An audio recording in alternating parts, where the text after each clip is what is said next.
Ako si Guanyin, nakababala sa lupa. Kay bumaba ka. Nakakapagtaka. Bakit hindi natin mapalayas ang demonyong ito? Ang pagpapalayas ng mga demonyo ay ang gawain ng kapanahunan ng biyaya. Nasa kapanahunan ng kaharian na tayo. Imposible yan! Darating lang Hindi ang ba't patunay ang mga matapos ang talatang malalaking yun? kalamidad. Pakinggan Sakay na mo muna una! ako! Alis na!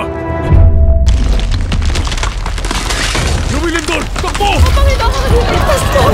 Gaya ng mga lindol, pagbaha at pagputok ng bulkan. Mga salot at gutom. Mga digmaan. Ang mga kalamidad man na sinasabi mo ay naiiba sa mga ito. Ang mga kalamidad na sinasabi nyo ay pawang mga likas na sakuna.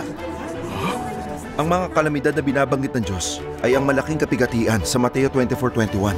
Kung magkagayon ay magkakaroon ng malaking kapigatian na ang ganon ay hindi pa nangyayari buhat sa simula ng sanlibutan hanggang sa ngayon. At hindi na mangyayari kailanman. Ang kapigatian dito ay tumutukoy sa mga kalamidad. Ito na ang ramen! Brother Chen, halika. Sa bahay ka na kumain. Tara. Hoy! Bakit mo siya inaagaw? Hindi pwede yan ah! Kung gusto mong manampalataya, sa bahay mo na lang gawin ang palihim. Pero wag ka na sanang labas ng labas, pwede ba? Nagsimula na ang malalaking kalamidad. Pumarito na ang Diyos. At napakarami pang hindi nakarinig sa balitang ito. Kailangan kong iparating ito sa kanila.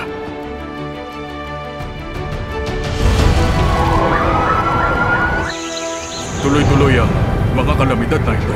Sinasaklaw ang buong mundo. Batay sa mga kinahinatnan ng mga ito, ang mga ito ay di maibabalik at talagang hindi na rin maaayos. Malala talaga. Ganun kalala. Panginoon! Oh, Panginoon! Ligtas mo ako! Tumama ka! Tama na!